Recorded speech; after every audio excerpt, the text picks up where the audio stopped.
Imagine dreary and smoggy industrial London, England, in 1866. Under the cover of darkness, a shadowy figure approaches a book publishing house and drops off an envelope. Inside was a diary. No one knew where it came from, or who it belonged to, or how it got there. It was written 15 years earlier, but who by, no one knew. There was no author's name on it, and in a curious detail, any names that were mentioned in the diary had been carefully scratched out.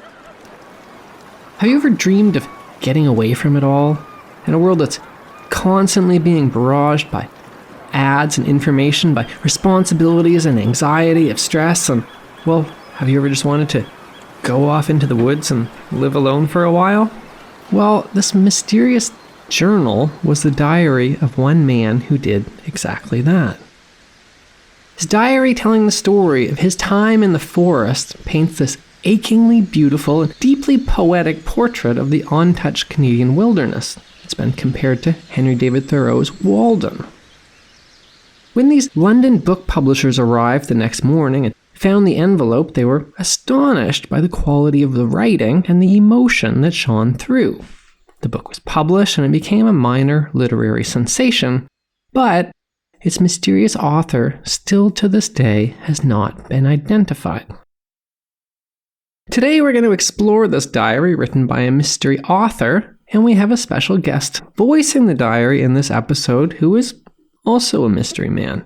The admin of the absolutely massive Instagram sensation Canadiana page, canada.gov.ca. Me and the admin actually went to school together years and years ago. After I wrote my first ever story about the Lake Utopia monster, and it absolutely blew up on social media, he reached out and he pushed me to, well, if I'm honest, he kind of bullied me into actually doing something with it and turning it into Backyard History. And actually, he pushed to call it Backyard History, claiming, rightfully as it turned out, the name I preferred, which was, quote, Andrew McLean-writer, was probably not going to catch on. You're listening to Backyard History, the hidden stories that happened in your own backyard, the podcast version of the weekly history column running in newspapers across the Maritimes, with your host and author, Andrew McLean.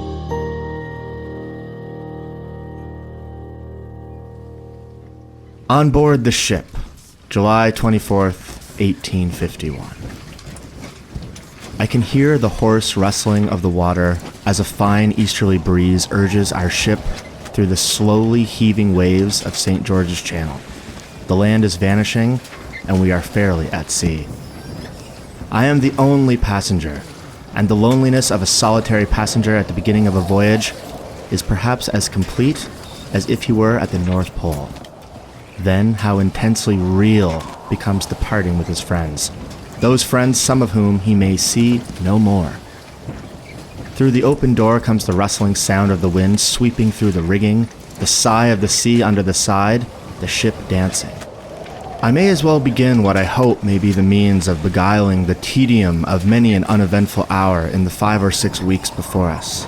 That oft-told tale, the oldest of tales, a journal at sea. But as old as the tale may be, it is incumbent on all voyagers who can write to inflict their stories on those who live at home. So begins the mysterious journal of the unknown writer as he set sail from England. 16 years later, that journal would somehow end up in the hands of a book printer in London, England, and would be published as a book called Journal of 2 Months on the Tobic. The publisher's brief introduction fleshed out what little was known of the author. He was certainly not a rich man.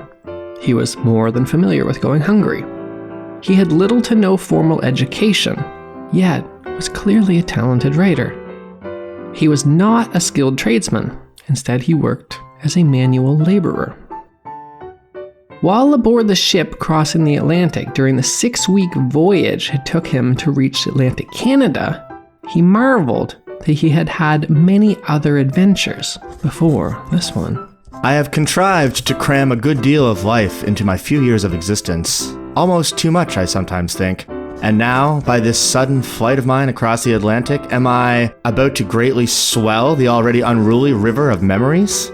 He does mention that he had spent the last 7 years in Australia. He doesn't actually mention what he was doing there, though. But just going by some contextual clues that he dropped, my personal guess is that he probably went there as part of the gold rush. So assuming that I'm right and he was looking for gold the past 7 years, I think he may have found some. Maybe not a generational fortune amount of gold, but some gold. Because this would explain how he, just some random working class guy from a poor family with no education or trade, could afford to travel the world, seemingly on a whim. And it really was very much a whim that brought him to New Brunswick. You see, back when he was living in Australia, he dreamed of moving to California. But then one day, deep in the Australian bush, he found a discarded newspaper from Scotland, of all places, called Chambers Journal. In this newspaper he found in Australia was a story of a man surviving in the forests of New Brunswick. After a long search, I actually did manage to find that first article, which inspired our mysterious writer. And I've got to say, it is not very inspirational. It recounts the story of a man from Fredericton named John Grant, who got lost in the woods for 5 days and 5 nights straight. It rained the whole time. Then things got worse, and the rain turned to snow. With no food, freezing, and dying, John Grant tied his handkerchief on an alder tree to mark the location of his body, and he laid down and he curled up in a 3/4 circle to wait for his death. And then this passing group of lumberjacks spotted the handkerchief on the alder tree, came over to investigate, and saved John Grant's life. Now, like I said, it doesn't sound very inspirational, and the article is actually every bit as bleak as that synopsis sounds. It was clearly intended as a warning for others to be careful in the forests of Canada. But somehow, our mysterious stranger read this and he thought, I remember reading it and being strongly impressed by it several years ago. Little did I dream when reading it in the Australian bush that I should be led, in the course of my own wanderings, into the scene of this adventure. Our mysterious writer's ship docked in Boston, where he met his first ever real-life New Brunswickers. He excitedly told them about his plan to go live in the woods, but much to his surprise, they seemed quite puzzled as to what I am doing, and wanted to know if I was surveying the road or wanted to settle. I told them I was doing neither of these things, but only wanted to see the country. He quickly traveled to St. John. He arrived in the city by ship, not overland, so he was quite shocked when he got there to find not the forest that he had expected, but a rather large industrial city. This was not what the magazine article from years earlier told him New Brunswick was like. The year was then 1851. This was the peak of the famous wooden shipbuilding era, which many people have called New Brunswick's Golden Age. In the previous 30 years before our author showed up, the province's population had absolutely exploded. It went from only 25,000 people to a staggering 200,000 people just before our writer got there. The writer was shocked and he was appalled at the size of St. John, and he quickly left. He took a steamship north to Fredericton. There's a kind of a recurring strange subplot in his diary where basically our writer is very lonely. He desperately wants to meet a woman, basically any woman. He is not very picky as to who. He basically falls in love at first sight with every woman he meets, but sadly for him, he is very much afraid to actually talk to women. There was actually a pretty funny example of this aboard the steamship. So he's on the steamship, going on the river up towards Fredericton. He's sitting on the deck, and this pretty young woman walks by carrying a chair. He jumps up, and to show he's a gentleman, he takes the chair from her to carry it for her. He doesn't start a conversation with her because, as I said, he is very scared to actually talk to women. So he just takes the chair and he starts carrying it for her. The young woman walks with him and she tries to start a conversation as he carries her chair. He gets all flustered by this pretty girl talking to him. He sets down the chair and he scurries away without talking to her. But that wasn't actually where she was carrying her chair to, so she had to pick up the chair and carry it to where she was going. So that was actually probably his most successful interaction with a woman in the whole diary, because there was actually some conversation. Usually he doesn't get that far. So his steamship arrives in Fredericton, and he does track down John Grant, and that was the guy who nearly died in the forest. He discovered from talking to John Grant that the near-death experience had not happened on the outskirts of Fredericton, like he thought, but rather a considerable distance to the north, on this river called the Tobic. I am indebted to Mr. Grant for much valuable information. Few know the Tobic River better than he does, and good cause he has to remember it. For there, indeed, he came near to end his days. He lost himself in the forest, wandered for some days in the most inclement weather, without fire and without food. Astonishingly, based on this meeting with this man who had a horrific near-life-ending incident, our writer decided to go up to the Tobic to live in the woods. He hitched a ride on a wagon with a soldier up to a brand new farming community that was freshly carved out of the forest named Stanley. It was only while on this wagon ride, passing along a freshly cut forest, that he actually saw, from close up, a Canadian forest for the first time. And he was frightened by what he saw. The almost impenetrable forests seemed to me but little better than a large prison, surrounded on all sides by high and gloomy walls. Wooden walls, indeed, a howling wilderness.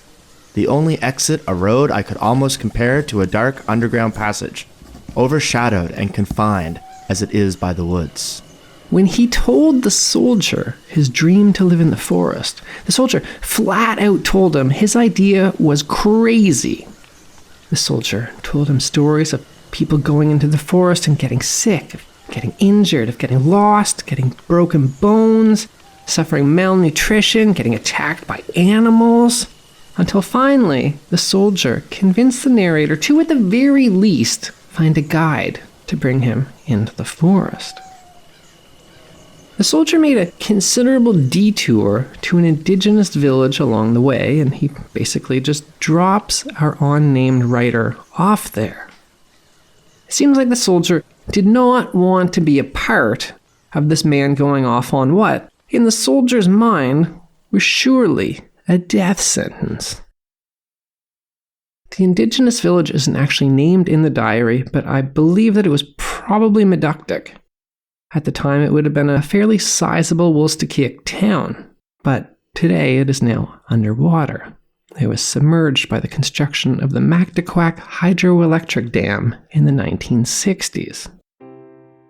In this Wolstakiak village, our unnamed writer met Joe, who agreed to be his guide. Joe would take him into the woods and help him buy supplies and get set up, and then he would leave him. The narrator doesn't say how he met Joe, and he doesn't describe Joe, but he did comment that Joe wanted to be paid in advance. Joe demanded 6 New Brunswick pounds as his fees, plus a further 1 New Brunswick pound for supplies. I never quite figured out how to convert New Brunswick pounds into today's money, but rest assured that Joe was definitely getting paid very well. At one point in the diary, Joe let slip that this money he's getting paid from the writer is enough to feed his whole family for the entire winter, right through until spring. And Joe has a family of 6 kids, so, it's not insignificant. The two of them canoed up the St. John/Woolstook River. Today people can get kind of riled up on social media over what to call that river, whether the English name the St. John River, the indigenous name the Woolastook River, but back then, back in the 1850s, and even going back further to when settlers first arrived, those two names were used interchangeably. Sometimes I've even found in writings, in the same sentence, a writer would interchangeably use both words for the same river. so they canoed further up north towards the Tobic River. And they still kept passing farms. This was not acceptable to the unnamed writer, because he wanted to be in absolute wilderness, no farms. Every night, though, Joe wanted to just go and stay in a farmer's house. Our unnamed narrator, however, wanted to camp, writing. I didn't much like asking the hospitality of strangers when supplied with the means of camping out, unless the weather is very bad indeed, and I felt this disinclination more in New Brunswick than anywhere else. Under all circumstances, the stranger finds himself the cause of inconvenience to his entertainers.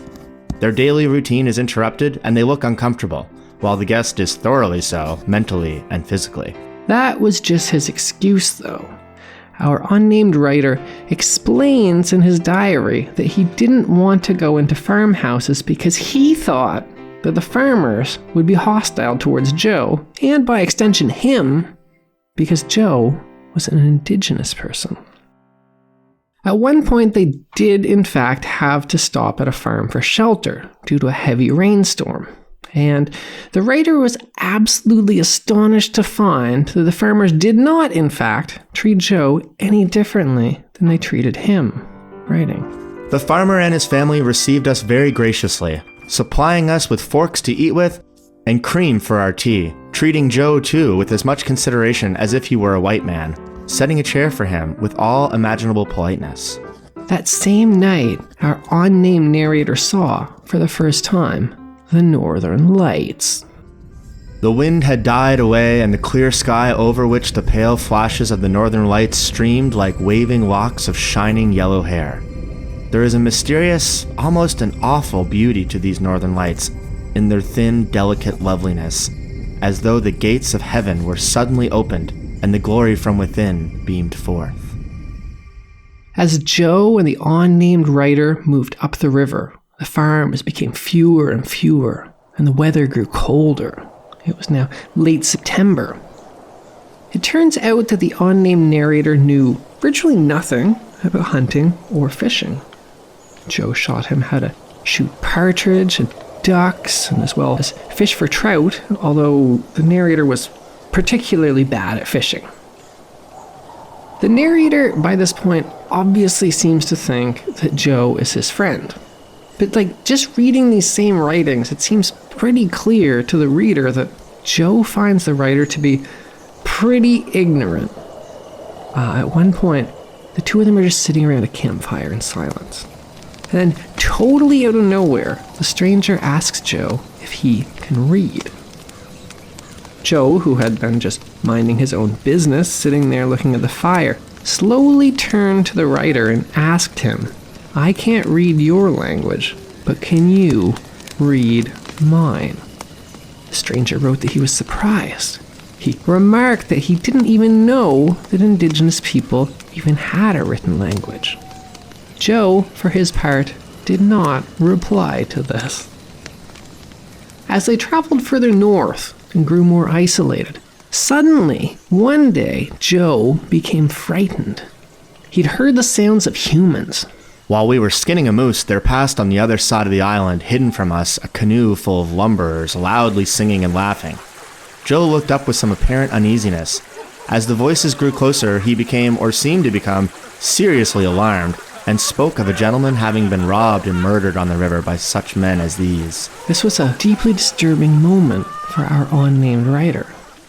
Lumberjacks had rescued John Grant in the story that inspired him to go up to the Tobic. Therefore, he thought of lumberjacks as friends. It was only when Joe panicked at hearing lumberjacks in the forest that it began to dawn for the first time on our unnamed writer that indigenous people were under attack. They were having their villages physically attacked by marauding, drunken lumberjacks. And it seems to have occurred for the first time that he realized that Joe's people were existentially threatened by the modern world.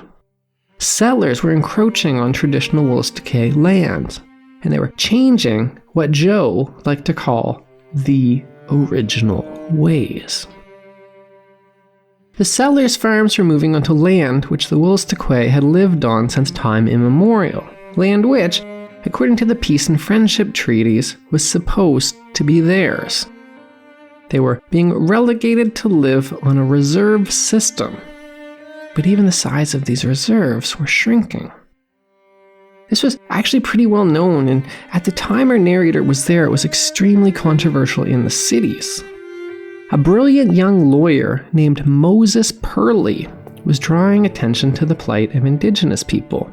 He successfully guided, through government, a bill to protect Indigenous lands from encroachment by settlers. But, much to Moses Purley's horror, at the last minute the government changed a few words in this bill that he'd gotten passed.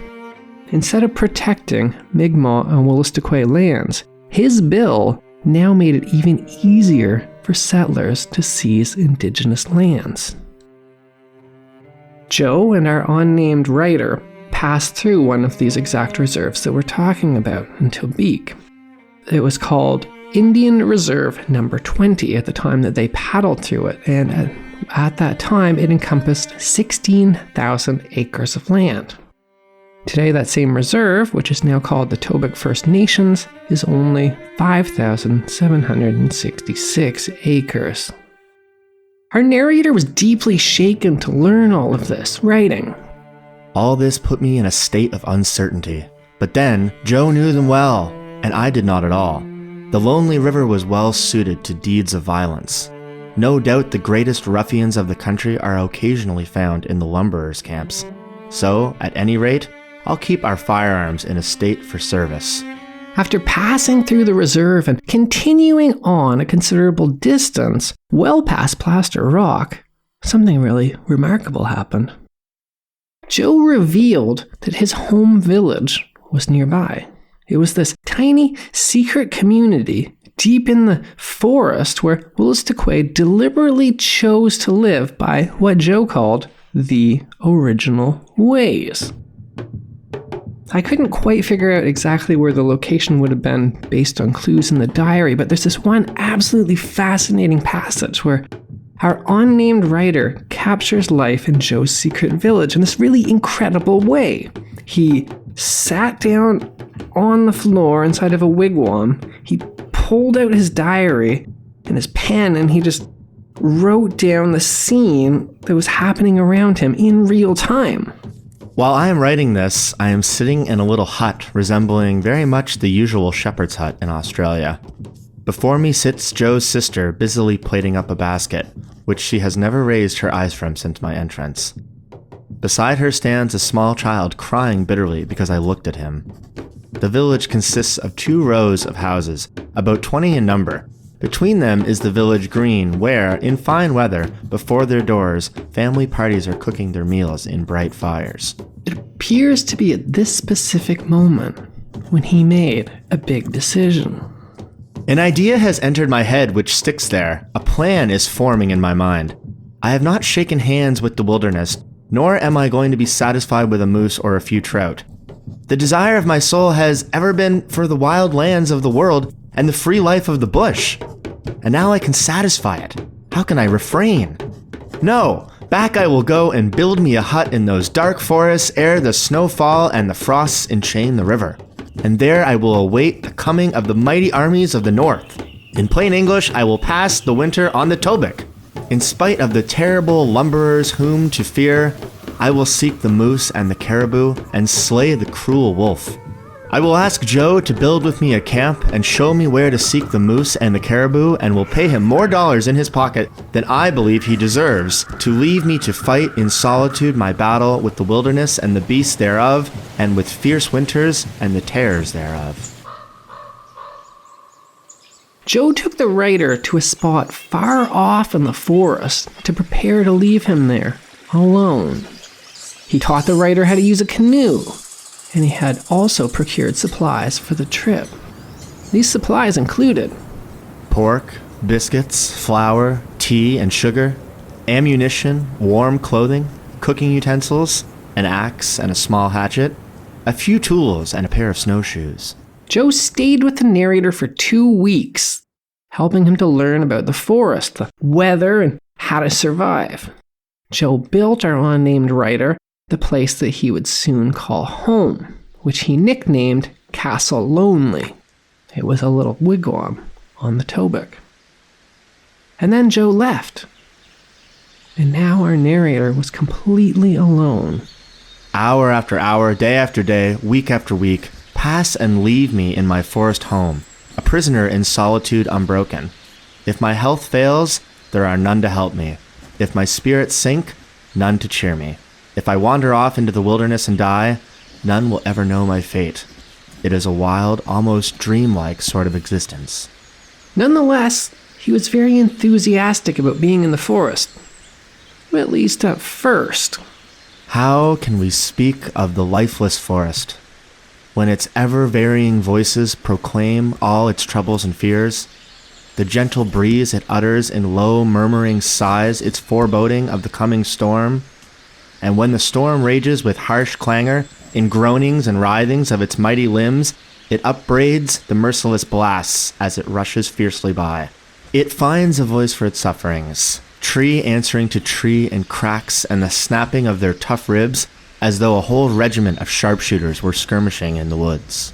When night fell, he watched the northern lights. The northern lights last night looked like a fluttering canopy of pale fire or yellow curtains blowing about. As time passed, though, he didn't seem to be handling being alone in the forest all that well.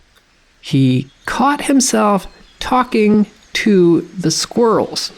I sometimes carry on with myself. I am getting, too, into a habit of thinking aloud, and tell the silent trees my reasons for doing this or that, or why it should not be done, and comment on my progress to the squirrels. Somewhat more alarmingly, as time passed, the squirrels began talking back. The squirrels sit chattering their own opinions, or hold arguments with me on metaphysics and all the ologies. And then something truly unusual happened, something which is, in the context of writing styles from 1851, much more unusual even than speaking to squirrels. This unknown man from more than a century and 3/4 ago began speaking to us. Even though he was clear that he didn't intend to have his diary read by anyone, he starts directly talking to you, the listener.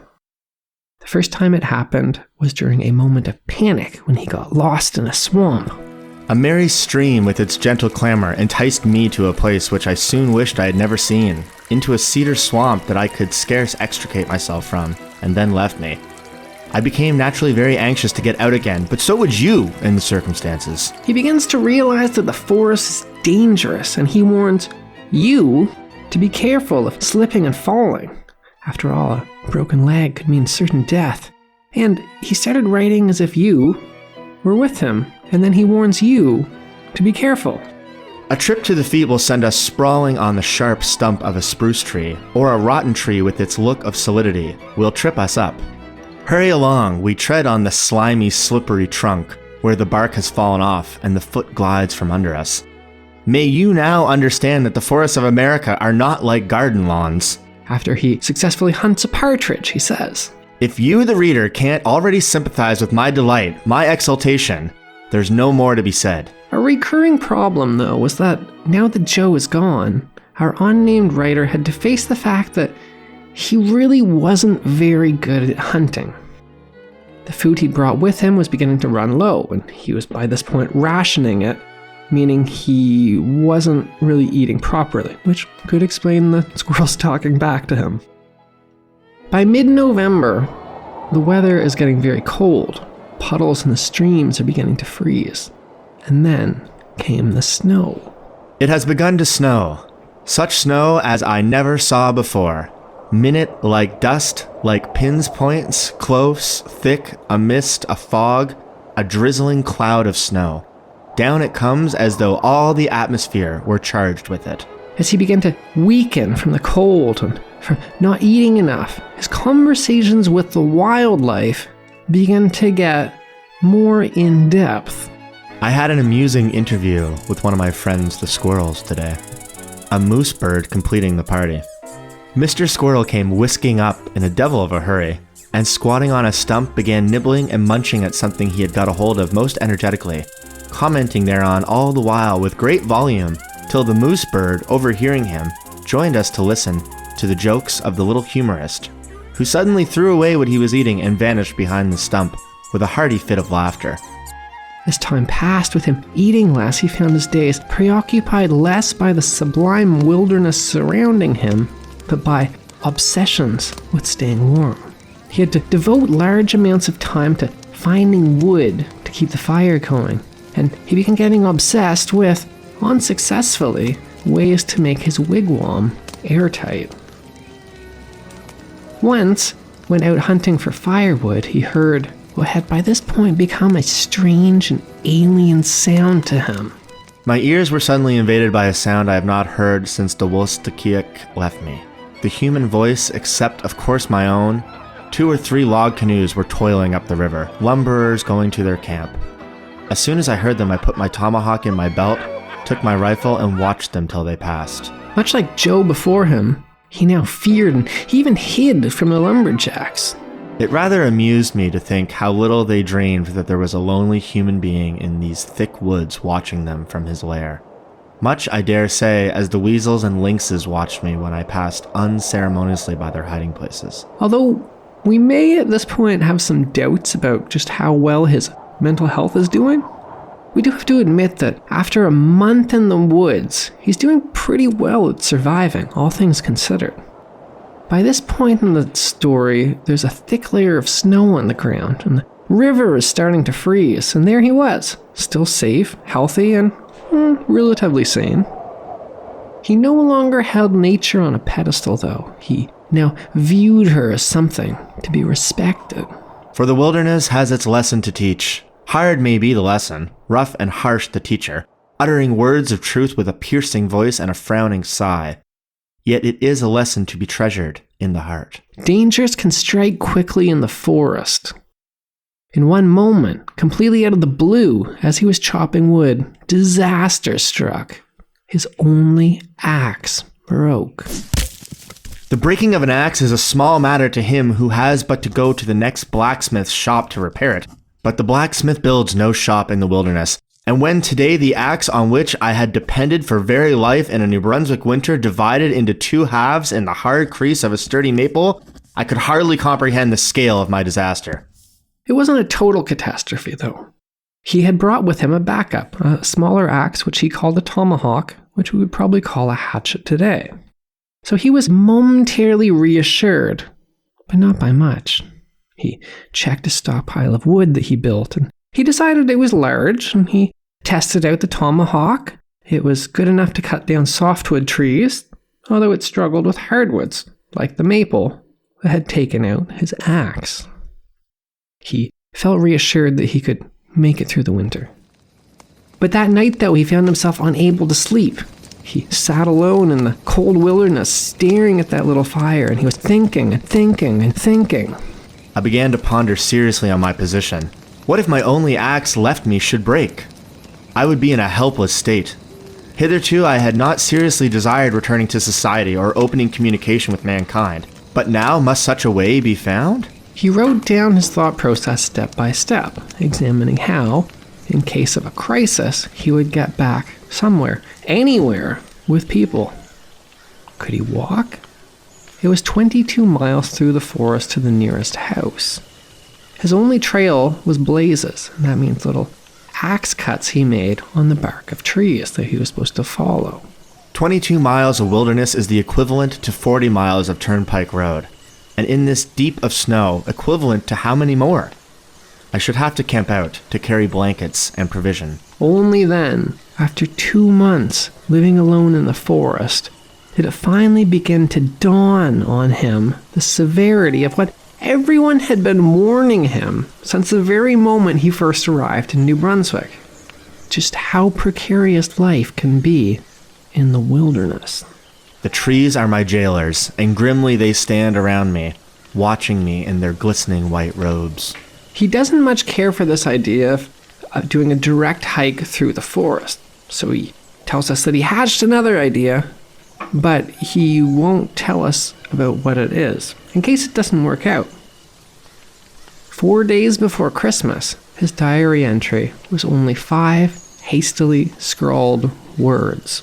My forest dream is finished. He later revealed to us what he had been working on. I have been carrying my notable mystery to a state fit for publication. It has now reached that state. Reader, I have made a canoe. He had awoken that morning to find that the day was unusually warm.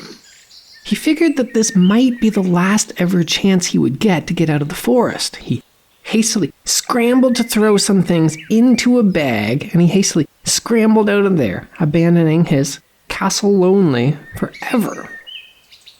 That canoe that he was talking about was to cross the river, which had not yet fully froze.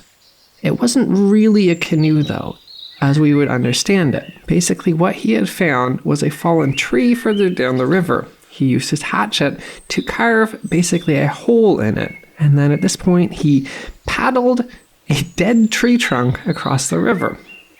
Intolerable fatigue assailed me. As darkness fell, though, he realized that he had made a huge mistake.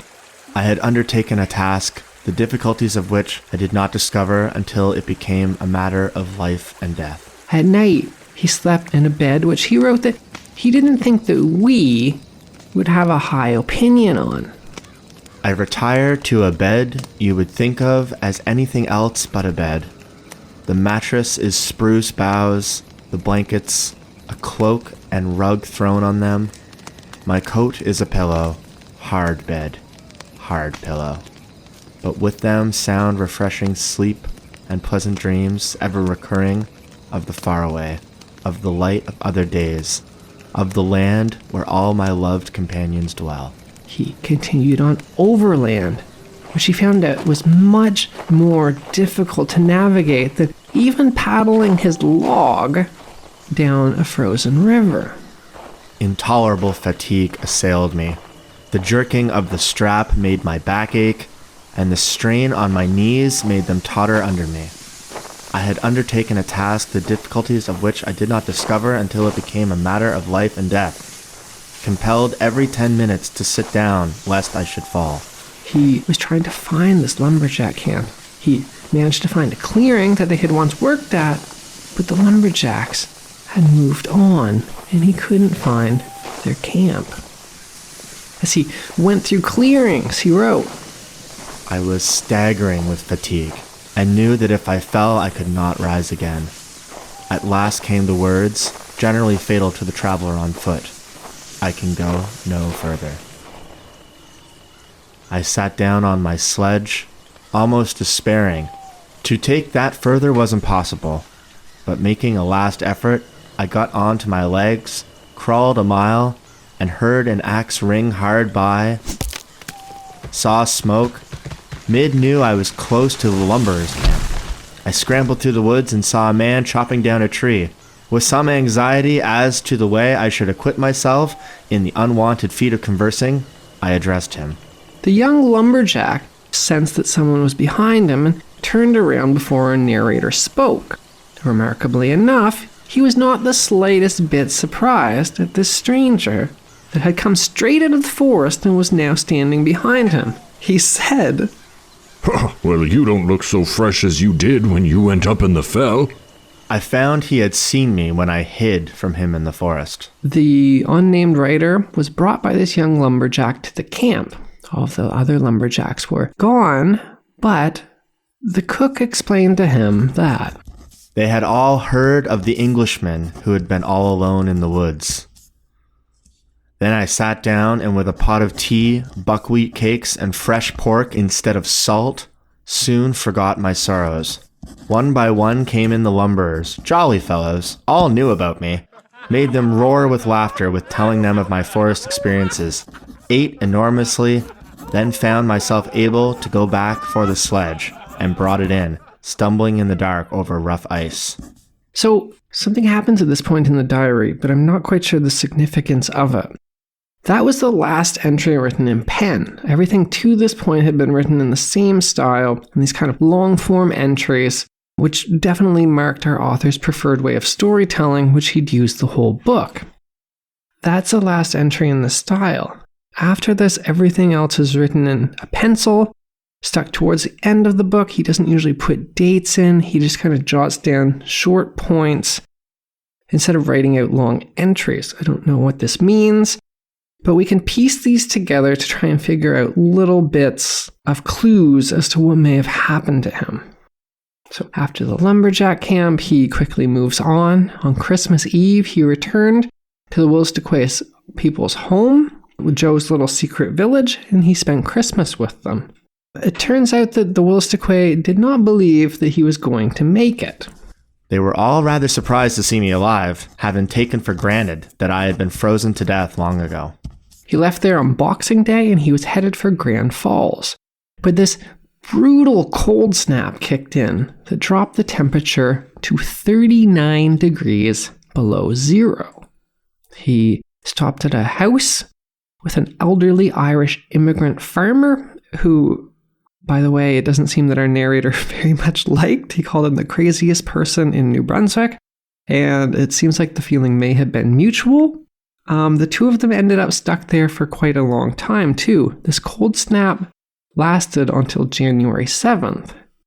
In his notes, he's kind of talking about this crazy Irish immigrant, but it doesn't seem to dawn on him the significance of this. If he hadn't have left exactly when he did, he probably would have frozen to death in this cold snap. His plan from there was to hitchhike with a passing sled, but traffic was very infrequent that time of year, and it took him 2 weeks to get back to Fredericton. In Fredericton, there's an interesting note where he talked about having attended a dinner at the governor's mansion. And this was a really aha moment for me. I really read that entry and I thought for sure I could finally figure out who this guy was based on that clue. You see, not just anyone can have dinner with the governor.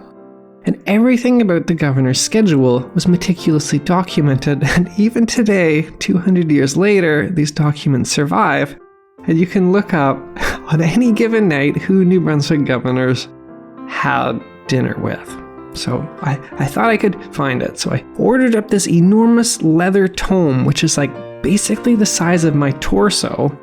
It's all handwritten entries. It's kept in the Provincial Archives of New Brunswick, written with a quill and ink about the governor's schedule. I went through it and I found the date, but it turns out that while our narrator may have technically had dinner with the governor, this wasn't actually a private dinner. He'd gone to an open house. So with an open house, anyone could come to the governor's house. They could, technically speaking, eat with the governor, but the guest list wasn't written down. So there went my best effort to try and figure out who this guy was. And coincidentally, this also pretty much marks the end of his story, because soon after he stops writing. His rest of his short story it's unusual and it has a dramatic ending.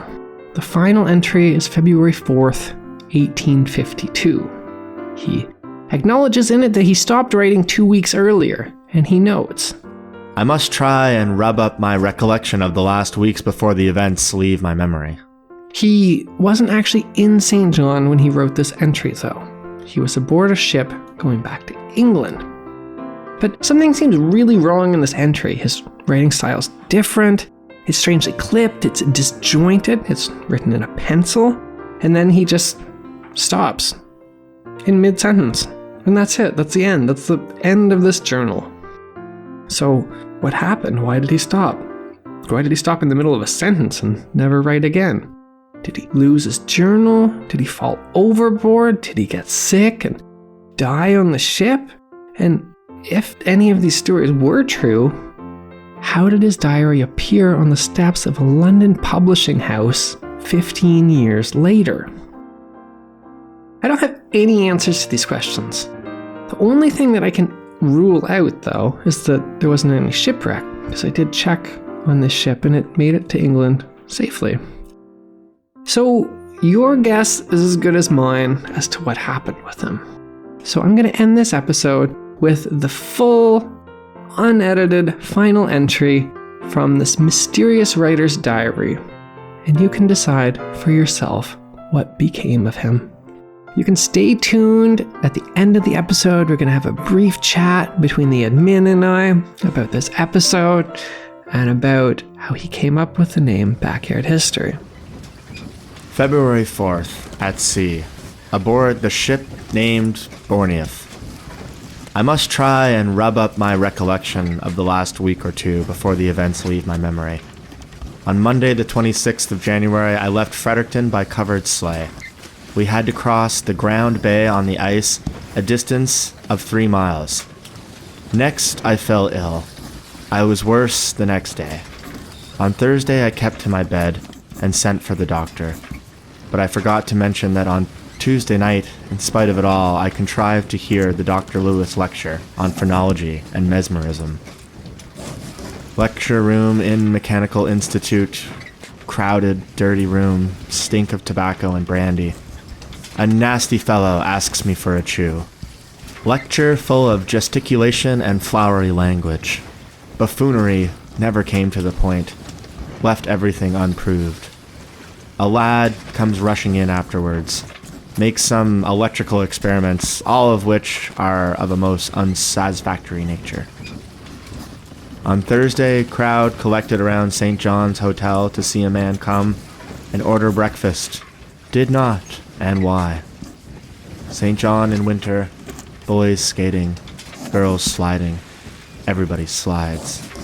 Pretty girls delicately smiling. St. John in the winter, dangerous to go through the streets.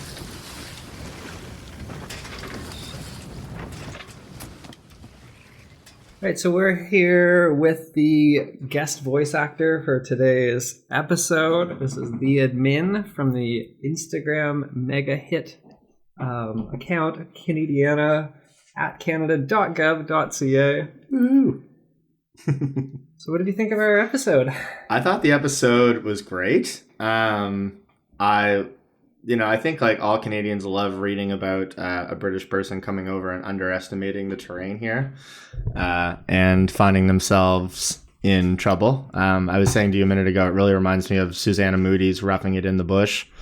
And I just think I think it's really neat to I'm excited as having just recorded it. I'm looking forward to sort of hearing it all back. So yeah, I think it's going to be great. I am getting a kick out of reading though in the document here in front of me how I'll be introduced at the beginning, where it says that I bullied you into changing the name of your entire project to Backyard History. As I recall, I was particularly. I think I'd had a few drinks when I phoned you. I think that sounded like that may have been the case. Yeah. It was quite a late at night phone call. It was. And I was like, this whole Andrew McLean -writer thing that you're writing under, I was like, it's just no good. So this is like right after I put out my first one that really took off, which was about the Lake Utopia monster, a sea monster story. I didn't really see much of a future, obviously, of writing about a sea monster taking off. But the admin here was like, you got something here. I kind of saw what you were doing as what I was doing, but like further back and kind of on steroids. You were going deeper. You were sort of like kind of doing it from a more academic standpoint, but I thought it was great. Seemingly people were reading all the way through to the end of your writing. I mean, I think it was different mediums as well. Like you were more Facebook, I was more Instagram. And so I sort of saw that it was a different medium altogether. But I also just thought that, man, is the name Andrew McLean ever born? There's so many of them. Actually, I was just selling a book to someone the other day, and she told me that her ex-husband's name was also Andrew McLean. There's not me either, by the way. This was a significantly older person. But I think when I was in university, there was like 6 other Andrew McLeans at the same time. Which is part of the problem. And I'm never going to have that problem with my first and last name. But I thought you needed something punchier. And while slurring my words, I'm sure, I said something along the lines of, why don't you just call it something like Backyard History from your own backyard? And I didn't think too much of it. And about a week later, you either texted me or called me back and said, I haven't thought of anything better than Backyard History. Do you mind if I use that? And I was like, hell yeah, man. Like, go to town. But I think it is a nice story too of two guys encouraging each other, and sort of doing something kind of similar with the project that we both have in front of us. And instead of being troublesome to each other, we've been nothing but supportive. So I think that that's really nice. Yeah, it's been fantastic. Thanks very much for the early push. Yeah. And we were discussing this before too, but long before there was a Backyard History podcast, as soon as this sea monster story came out, he also bullied me to go on to another really big podcast, Jordan Bonaparte's Nighttime podcast, to read that story, which I was so nervous. I was just soaked in sweat, absolutely waiting for my time to go on and talk. I was beyond nervous for it. It's funny, when I was asked to be on Nighttime, my girlfriend, now wife, that was the first time she'd ever really looked up from her phone when I told her I was going to do something with the account. I was like, I'm going to be on Nighttime. And she was like, what? Because she and I are both huge fans of that podcast. So that was one of the first times where she was very excited. So I've been nervous going on to Nighttime too. I mean, in terms of maritime podcasting, Jordan's a legend, obviously. I've referred to it as maritime ASMR in the past, because as someone living in Quebec, away from my homeland, it's been very nice to hear someone tell stories about where I'm from in a thick Cape Breton accent. So so shout out Jordan for sure. Yeah, definitely fantastic. Yeah. Well, thanks very much for coming on, being a guest, and thanks for the original push and the name, I guess, Backyard History. I should give a shout out for that. So thanks very much for listening, everyone. Yes, thanks, guys. That was Backyard History with your host, Andrew McLean. Thanks for listening, and stay tuned for another hidden story that happened in your own backyard.